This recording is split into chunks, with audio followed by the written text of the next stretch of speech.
Hi, this is Amanda Phillips, posting for Module 3 demonstration on writing. There are several difficulties that students with disabilities may face in regard to academic tasks. Every child and their needs are really unique, but there are general commonalities and umbrella statements that can be made about challenges that students with disabilities can face.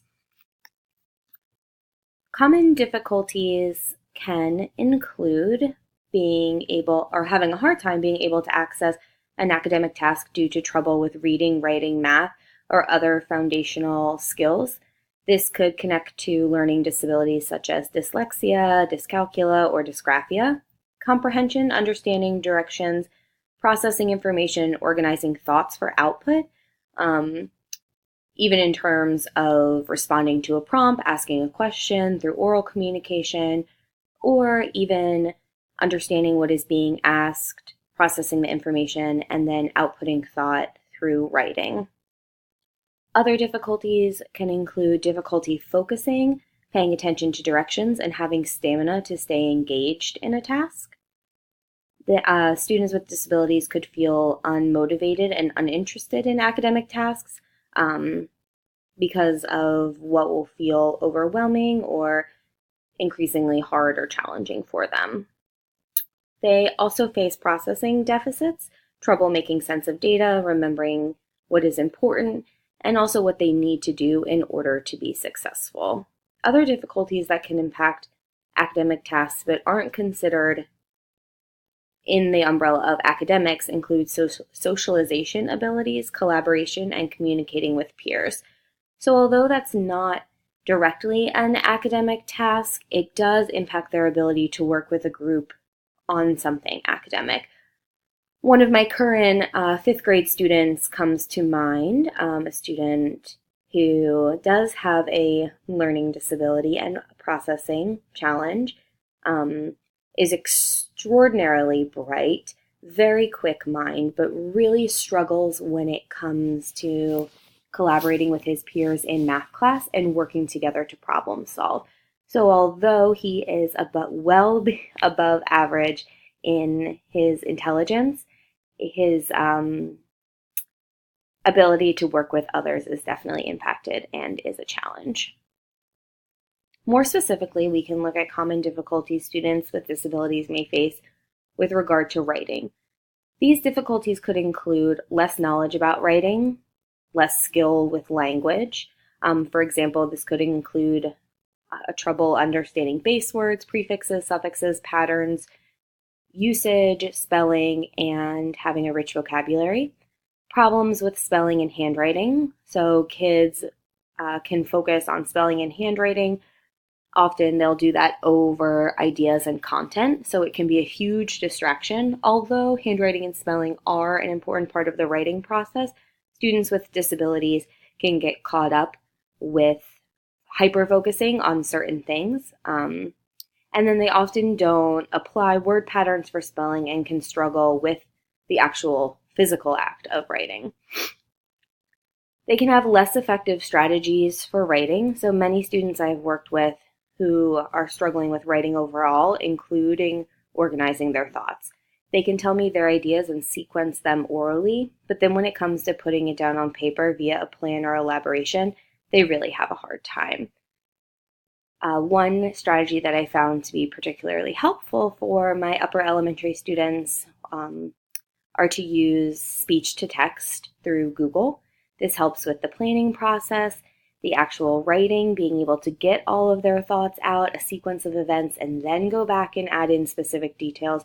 And it really helps eliminate that fear and those insecurities that they have about specific parts of the writing process. It allows them to apply their strengths, their ideas, and feel confident, really as they're building their life and identity as a writer. Another common difficulty that they may face in regard to writing is attention and self-regulation, both of which impact their organization. So this keeping a notebook full of ideas so they could write more often across pages and slowly working on building their stamina over time would be ways that we could support them. They also commonly have limited motivation, so it's important for us as teachers to remember having a purpose for our writing whether that's persuasion, to inform, or to entertain, and having an audience, something with a real life connection beyond just writing for our teacher in class. A fifth grade class at my school right now is working on a persuasive writing unit, and they are writing to the school administrators, trying to persuade them to have chocolate milk every day in the cafeteria and not just on Fridays. So that's really helping inspire children with learning difficulties, and it really gives them a purpose, and they're going to be able to present their writing and their persuasive piece to administration. Another common difficulty is limited instruction, that finding that balance of our instruction between the writing process, everything from generating ideas, planning, drafting, sentence structure, word choice, mechanics, editing, revising, to satisfying endings. And then students can also have difficulties due to muscular and or fine motor control. So in this case, a program like Type to Learn, which my school uses, helps support students in their ability to type efficiently and effectively. All students use this program in technology class, and then they can carry these typing skills over into their core classes. This helps ease the pressure and challenges of handwriting and processing. They are less worried about being able to read their handwriting, let alone a peer or teacher reading it, and can get more ideas onto paper without being distracted and distraught over their writing and their spelling. And finally, teaching is hard, period. Teaching writing is so complex, as was reiterated throughout this module. There are an abundance of components, from handwriting to spelling, vocabulary, mechanics, thinking to output, audience to process, independent work, collaboration, and peer feedback. It is involved, it is continuous, and it is hard work for all of our children, especially those with disabilities. I've been reflecting back upon my own practice as a writing teacher and thinking about how my style of teaching writing was helpful to my students with disabilities. And also, if I were to go back to being a homeroom teacher or a writing teacher, again, what would it look like and what would I do differently? My style as a writing teacher, I think, closely reflected the Lucy Calkins writing program through Teachers College. There was a heavy focus on living the life of a writer, whether that's carrying your notebook with you, viewing yourself as a collector of ideas, having purpose, and really writing with intent. I took a lot of pride in modeling the life of a writer. So myself with my students writing across pages in my own notebook, carrying it with me, brainstorming, planning, and actually starting every writing class writing with the children, which really allowed them to see that I'm a lifelong learner just like them. I also conducted a lot of writing conferences where I could specifically target the needs of all my students, giving them strategies that would help move them along the continuum. I asked my students to write with pen to eliminate the kids who have a thought and then go back and erase it all, whether that's due to lack of confidence or security. So writing with a pen and teaching them just to do a single line to cross out a word if they want to change it helps value their thought and also supports them with editing and revising. I incorporated mechanics and sentence structure and grammar usage as needed, and spelling and vocabulary would happen outside of the writing block. At the end of a unit, we would have a writer's celebration, whether that was a biography tea where the entire school and community were invited to the school. We would invite parents in, we would share with our classmates, giving feedback, and also kind of words of wisdom or things to work on next time. I really honored the entire writing process, and we often would say, once you're done, you've just begun.